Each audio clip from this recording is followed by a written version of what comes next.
امانت اور دیانتداری، اخلاص اور للہیت ہر کام میں مطلوب ہے۔ اللہ تعالیٰ قرآن کریم میں فرماتا ہے، اعوذ باللہ من الشیطان الرجیم، ان اللہ یأمرکم ان تؤدوا الامانات الی اہلها، سورہ نساء آیت نمبر 58۔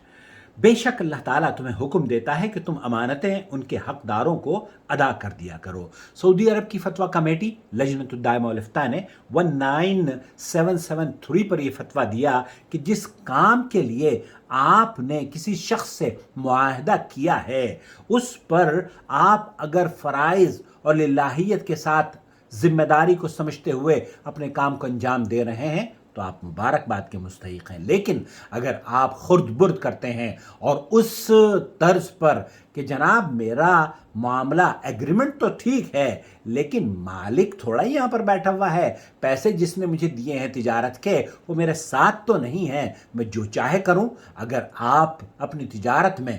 اپنے فائدے کے لیے کام کرتے ہیں اور اس شخص کو نگلیکٹ کر دیتے ہیں، بھلا دیتے ہیں جس نے آپ کو تجارت کے لیے پیسے دیے ہیں، یقین جانیے یہ حرام ہے۔ کیوں؟ کیونکہ اللہ تعالیٰ ہمیں یہ